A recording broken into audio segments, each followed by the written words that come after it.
Imagine a place where the boundaries of age, industry, background, and culture melt away, replaced by a shared desire to explore the depths of our collective experiences.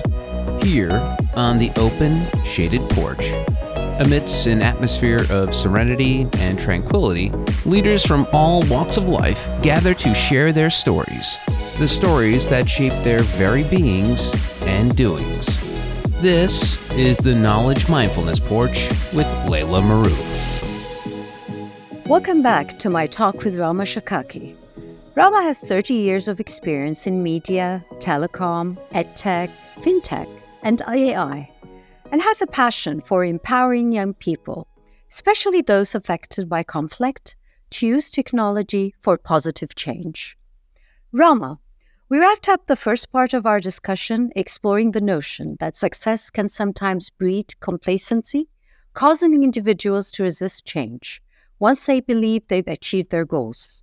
Rather than adhering to strict management, the key lies in actively engaging and guiding individuals through adaptable approaches. So when it comes to adapting and changing, how do you deal with change as a leader? So I'll touch a little bit on the management part, and then I'll talk about change. With management, for as long as I can remember, I've believed in servant leadership. You're there to enable those around you to do the work that they need to do. And that's served me well. There is some friction sometimes in traditional businesses like the finance world that we're in. People look more favorably on, I'm Thor and I'm going to come and tell you what to do, as opposed to, well, would you like to try this and would you like to do that? But I think over time they start appreciating the value. As far as change, once someone from the consulting world that I was working in said to me that consultants are change addicts because we go from one project to another, and that lit a bubble in me that there are people that are more comfortable with change in a changing environment than others, and so I have to be mindful when I'm working with people that have spent a lifetime in a particular industry or are on a very linear career path, that perhaps I have something that they don't, discomfort with change. Now, how did this develop? Well, where do we start? You have the journey of an immigrant, being the daughter of I lived the immigration process. That definitely gives you that shakeup, that the very dramatic change. Being female and going through the mothering process, that's a huge change that we all go through.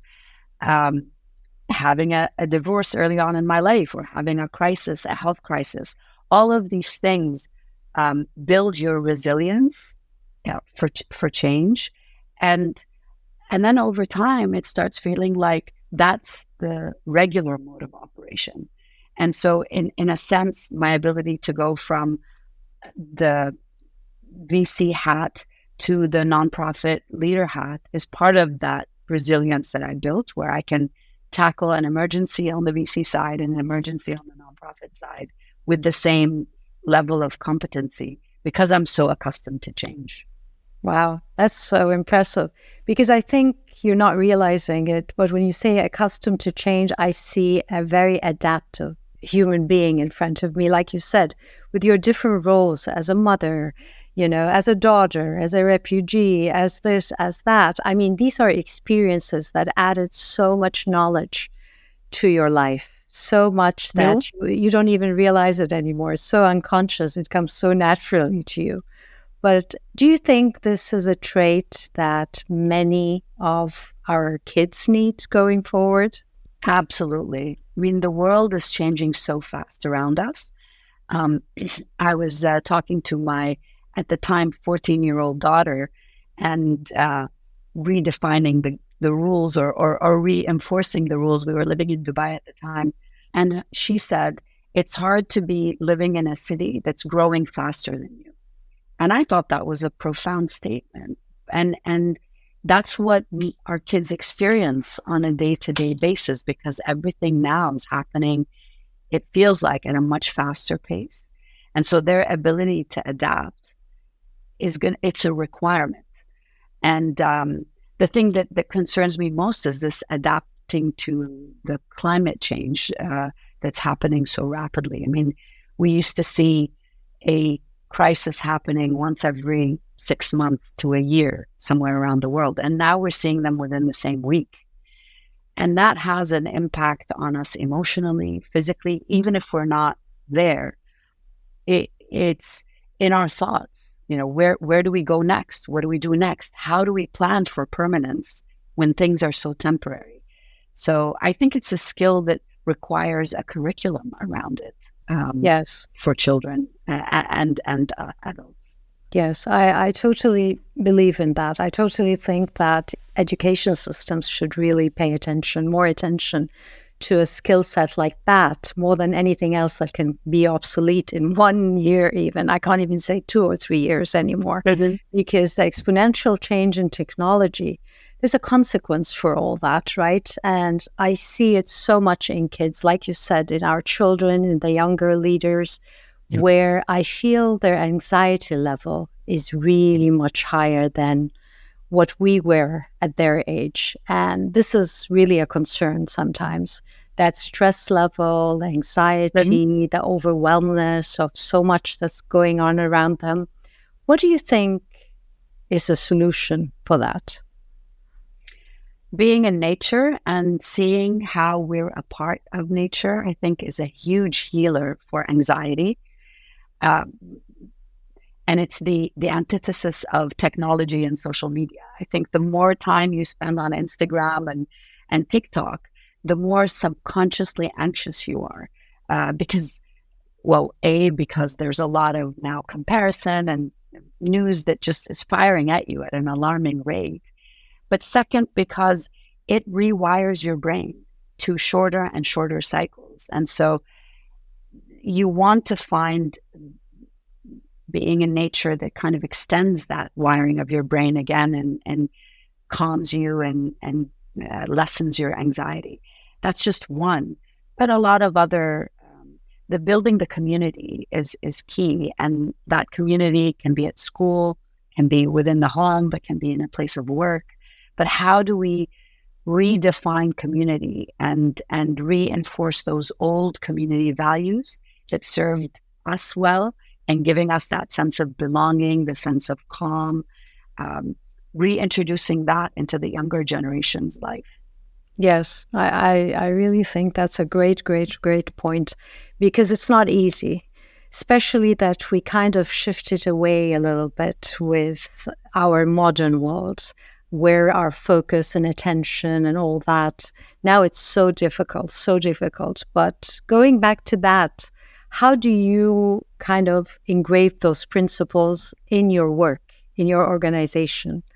What are these values that you think is, what constructs the foundation in maybe the firm that you're partner in right now? So we have about 20 colleagues. Many of them are in their 20s. And we get on a call in the morning, and I have to remind everyone to smile. And I have a challenge, like maintain a smile for the entirety of the call, because your smile is a reflection of how you feel. And so it's kind of, initially they feel forced, but then they start thinking about, well, what's going on that I can't smile or maintain a smile? Why am I so stern? And so this is a very simple part. 2, let's all get on a Strava app that helps us compete through sports with each other, and gets us out into the world to run or walk or kayak or do something of that nature. And then pausing initially to say, how was your day? What book are you reading? Can you tell us about your son or daughter or family? We have game days where we're all, it's basic, but unfortunately, a lot of corporate environments are stripped of that, and we need to bring it back in. And you're doing a great job. And what makes you smile? Well, first, I'm just grateful to be alive, honestly. In my 20s, I had a health crisis that I was in and out of the cardiac intensive care unit for months, actually years, or a couple of years. And I walk around with a pacemaker. So when I wake up every morning, I'm like, I got 30 years that I might have not had if it wasn't for good technology. That's one. Second, I am surrounded with wonderful people, and it is a deliberate approach. When I decided I was going to focus on impact in 2005, while it was a very hard journey back then, it resulted in having very caring, very nurturing people around me who love the same things I do. So what's there not to smile about? Wow, that's an Yeah. amazing story, Rama. You know, it just Good. makes me think of so many things I'm reading right now about how the dichotomy of things around us, we never pay attention to both, why they are so much, they complement each other, like life and death. You know, death is there for us to appreciate life. The day is there for us to appreciate the night and the rest. And I think that kind of perspective is what I had when I thought about the processes that really can evolve leaders' knowledge maturity. So when the connection is there, the disconnection is also as important. You know, we never think of either, you know, both. We always think either or. We're so linear in thinking, but I think it's time now to look at all these perspectives in a very different way, more like friendly factors altogether and not the enemy. It's not this or that anymore. And I think your story really brings that out in so many ways that makes a lot of sense, right? But I also like to hear more about what keeps you going in life. So first, I want to really thank you for emphasizing that duality, that point about it's in darkness that we see the light. It's in the quiet between the words that we make meaning. This is such an important concept that often people lose. And with leaders, I find that the jump from, we made 1 million to we have to make 2 million there's never that, it's these bumps on the road that help us learn to grow. Otherwise, we're going to crash and burn. So really very important concept. And thank you for highlighting that. What keeps me going? Partly the challenges. I mean, on the nonprofit side, every time I get a new student who needs funding for their higher education, my initial response is a little bit of anxiety that, am I going to be able to make it? And then I'm thinking, all right, let's go. There's a future to be had, and it's partly appreciation of people on the outside, partly this feeling like the change. I'm used to it. I need to have that continue. I'm very curious. I do love learning about new things, and I'm so lucky to be in the VC world because you're learning every day, whether it's on the evaluation side of startups where these new, young, bright people are always telling you, here's a new way of looking at the world. And so we're learning there. Or on the investor side, we have limited partners, investors who are always challenging our perspective of how can you be different? Why invest in you and not someone else? And so there's this constant thing. And then lastly, I'm a grandmother. I'm a new grandmother. Wow. So this little, yeah, it's great. My granddaughter, I spent a lot of time with her in August, and it was phenomenal to revisit that stage in life and just see what it's like for my daughter to be a mother in this era, a working mother, and what kids, that they bring you that kind of vitality and just beautiful. And it's nice from my perspective to see how I'm changing to adapt to that role as well. And what are the challenges you think your daughter is facing nowadays that you didn't face? I mean, for one, our generation used to be challenged by the fact that there are a lot of people who want to tell you what to do when you're a young mother. Multiply that by millions now, because now being on TikTok as a mother, every second you're getting a new perspective on what it's like to do the right thing. And those perspectives are not localized to Syria or, Saudi or Kuwait. those perspectives are global. And so filtering through that, just the thought of that gives me anxiety, and thinking about how she has to manage that alongside the near and close opinions, but also thinking about some of the challenges they have to go through of, do I put my daughter's photo on Instagram or not? Is it going to be used in AI for good? I'm so grateful we didn't have that. And as kids or as mothers of young kids, technology wasn't there for our children. And so they were roaming around outside. We had to be out with them. And now it's this constant struggle of, how do I keep my child away from technology at an early age? I'm happy to be helping her out. It's a much harder world. It is. It is. Really, it is. I mean, you were talking about curiosity, and I found that to be the zest in our life, just, learning constantly. And I think going through this phase in your life now, it's challenging, but yet it's exciting.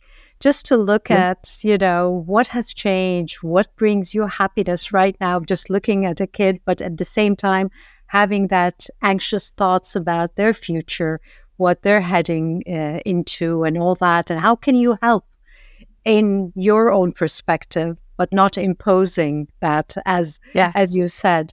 And how can they filter all these different opinions and ideas in what way? And how can it prove right unless they kind of experiment with some of them? So yes, there's a lot going on, I think, in today's world. It's not easy, but I think, again, it's how you look at it, right? How do you look at all this? As exciting, or is it fearful? And I don't know, I don't think you are, but that fear that kind of paralyzes our movement. No. No. Yeah, for sure. Not fearful, but rather, where are the solutions to these challenges? One of my dear mentors was a professor in college, Shelley Heller, who I always looked up to because she was always on the forefront of, how do we create technology that serves humans well? And when I mentioned to her that I've just become a grandmother and my daughter lives in Dubai, and she said, "Oh, here's a trick that I learned. Buy the same book for yourself and for your daughter, and this way, when you're Zooming with your granddaughter, you can both read together." And I thought, isn't this delightful? I mean, in the past, you were separated, and it was only a phone call, and so the grandmothers didn't know or didn't get to see how their grandchildren look like, and now they have a play-by-play remotely. They can tell what they're going through. So definitely embracing the new novelties, but also mindful of, okay, well, how else can we help make it easy for the younger generation? Yes, definitely. I mean, look at this now. We're like, 12 hours apart in two different continents in the world. But again, yes, what are the pros and cons of all that? Definitely. So what keeps you up at night, Rama, these days? Number one, the exclusivity of technology. And so investing in AI, I'm always looking for founders who are finding ways to make AI inclusive. How can a young person in a refugee camp in Jordan benefit from it? How can an elderly person in Omaha, Nebraska benefit from it? And how can we develop an AI that serves everybody? And right now, we're not on that path. Right now, it's serving the loudest and the most financially rewarding population. And we do need to be mindful not to exclude seniors from AI, not to exclude refugees or other sort of communities who are already marginalized by technology. I think that's the biggest challenge for me. And how far are we from achieving that, do you think? Many years, couple of years? With the right type of leaders who are some of the leaders or the leadership, abide by the leadership principles that you mentioned in your book, we would be closer at getting there. But you need a much wider spread of this mindful, holistic approach to management. Because right now, it's still the majority is looking after the exponential returns and not necessarily the exponential impact. And so, people will tell you, there's the insular factor of investment communities. They're not necessarily so out there with the senior communities and others. And B, it's the nature of who makes up the people in AI. So we're still a little far, but we need to rally more people through these type of conversations to come into AI and partner with the developers of AI to make this a reality. We need more public awareness, right? A big one. I don't know, but we definitely do. So again, what does success mean to Rama? First of all, seeing more women investing. Because I think that it starts there. We think different than men, and we care a lot about community, and we care about families, and we care about nurture, and that has to come into the investment world. We also have literally a different visual perspective, and so the way we see organizations behave, the way we see businesses develop, is a different perspective. So that's number one success, is changing that. Less than 2% of investors are female, and less than 12% of businesses invested in are women led investments in the tech. Why is that? Why, Rama? Why? We're not at the table. The more people like you and me are making decisions in predominantly male deal rooms, the more we're likely to move the needle and remind our male counterparts of what's important and why it is important to dig deeper.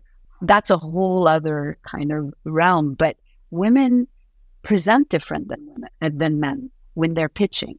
And so that ends up creating a bias, because men are looking for the confidence and the rah-rah, and women are silently confident. They don't necessarily boast. So that, there are a lot of factors there. I think having a lot more women in leadership positions in the business world without compromising their roles as mothers and nurturers is important. And that takes a transformation of the industry as well. Because this industry, it's an either or. You can't be both. But that's the thing. I always think of that and think again in the same way that women bring one part of the story where men bring the other part of the story, and both are needed here. You said the nurturing part that women bring and the masculine part that the men bring. And I think we need both in different times at different ways. And that's the thing. I know we say we need more women, and I always think, okay, why? I just love to, ask the why question all the time, because that kind of pinpoints the real problem. Sometimes we kind of think of, the surface kind of reasons. But if we really dig deep, why, it brings me personally to the education system again. From the beginning, the way we were educated, maybe even with a standardized test, so that we're put in certain ways to bring, let's say, certain populations to certain universities, and then bring them to the workplace and so on. And we see more and more of that happening, right? So sometimes it's about those lines that human has put there, right? So many of those fragmentations that I think, like you said, even this disconnection and going back to nature, I think a big part of that is not only to de-stress, I think even to look and to think and to reflect of what's going on in nature and how all these different diversified animals, plants, how do they live together to, bring this holistic system to life? And how do we sustain that in so many ways? So I don't know, a lot of that kind of thinking comes to my mind when you talk about women versus men, and it's a man's world, but that's reality. And just to bring women, I think it starts with schools, education, awareness, knowledge, maturity. and so on. And I think we need more of that. I loved your Baraka bits, right? This is the first digital content platform focused on good news. What a change, Rama. Good news. Yeah. I love that. Really, I love that. Because I don't know why human beings are so attracted to bad news all the time, disasters and all that. So where did this come from? The good news part. Let me hear more about that. Thank you for mentioning that. I mean, I living in the Middle East and working at the time with a lot of nonprofits and social impact founders, I realized that we're operating in this world of optimism, and then the news was operating in a world of pessimism. And when you study psychology, if I'm a young man and I'm portrayed in the news as a terrorist here and terrorist there, that really affects my psychology. Whereas if I start seeing role models or people like me in the community doing good, then that inspires me. So that was the crux of the why we created Baraka Bits, because there were all these amazing things that news outlets in the Middle East were not covering. And I thought, what a terrible thing for the psychology of our young people. And when we started it, I mean, within a very modest amount of time, we were getting 1 million views a month, which was a testament to people were craving it in the Middle East. They wanted to know what was going on that they can tap into, feel inspired by, join, fund, and you name it. I do think they're only attracted to good news in the Middle East, or they need that kind of news. You don't think that's global? It is absolutely. It's absolutely global. And now I follow a lot of channels on Instagram that only talk about the positive things that are happening in the environment and the initiatives, because it's important. But absolutely, it should be. I feel like news agencies need to get a mandate that says 50-50. Put out 50% distressing news, but then put out 50% positive news. But the thing is that what sells, right? It's what sells in many ways. That's how they think about it, no? They do, but I also wonder if those statistics are really accurate, or it's a snowball, self-fulfilling kind of, assumptions thing. Just like there are wrong assumptions in the business world and had been and have been broken.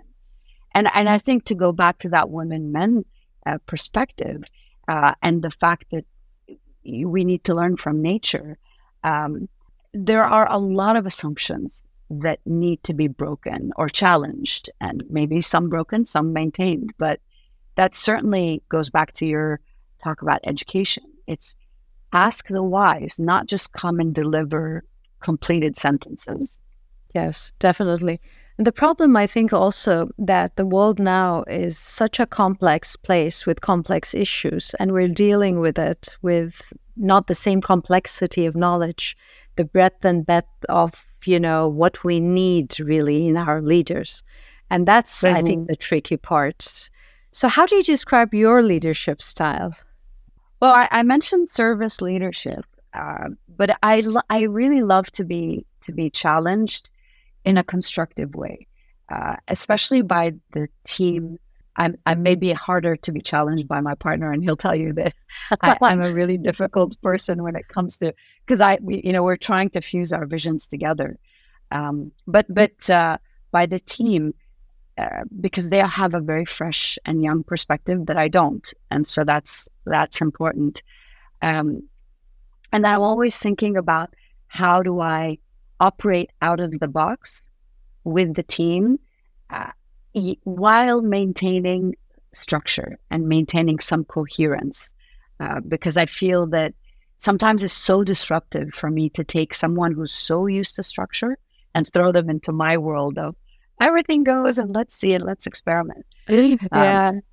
So those are some of the key pillars. And I think one thing that I always love to do is fuse disciplines. I love it when people present in a creative way and show photos and do videos and give me examples that are tangible in real life, as opposed to just following a very traditional and particular way. Wow, yes, that makes a lot of sense. You need to digest what they're giving you in a faster way to be efficient. definitely. But what I see is you're an open-minded leader who has boundaries that are flexible. They can stretch beyond, but also you hold your employees accountable in many ways, which I like this combination. It makes sense, a lot of sense. So where do you see yourself in 5 years, Rama? Hopefully doing more of what I'm doing today and enjoying it just as much.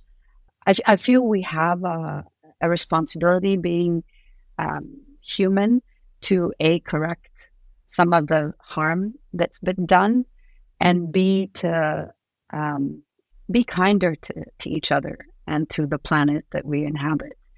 And kindness is, can be demonstrated in work, can be demonstrated in social life.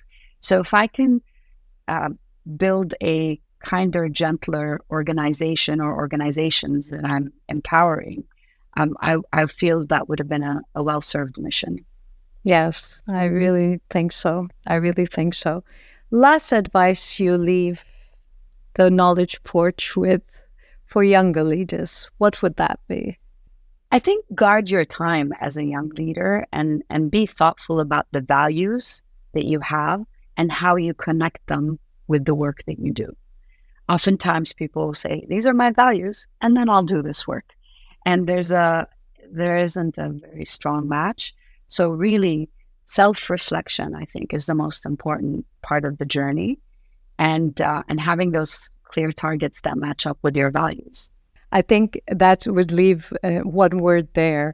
Maybe read Knowledge Mindfulness book, because it talks about all that. It talks about how do you kind of lessen the distance between your mind, heart, soul, how you make them aligned, harmonized with your impact out there and with your relationships out there. How do you put all that together to kind of live a life that's worth living at the end, right? I love that. And I honestly wish I had that book when I was doing my master's, because I think it would have saved me a lot of headache and personal, learning trial by error. But really, thank you for pulling that piece of work together, because it's a great launch pad for how to start your career, but it's also how do I pivot? How do I start making a difference if I'm not already thinking about it? And for me, it's all, when I was reading some of it, it felt like validation, which was great, but with tools that are much easier to manage than somewhat chaotic way that I tend to do things. And thank you so much, because I feel you're such an example for a knowledge mindful leader out there, a woman, a model for a lot of the generations to come, hopefully, Rama. And thank you so much for being with us here today. It was my pleasure. Thank you. You're very welcome. And that brings us to the end of this week's Knowledge Mindfulness Porch. I hope you enjoyed the show. And if you did, be sure to subscribe so you don't miss any new episodes. If you have the time, we would really appreciate if you left us a review so other amazing individuals like you can find us. Thank you for listening. I'll see you next time. You have been listening to the Knowledge Mindfulness Porch with Layla Marouf. If you want to join the movement of knowledge mindfulness and shape the world of tomorrow, go to drlaylamarouf.com. The Knowledge Mindfulness Porch is a production of Forbes Books.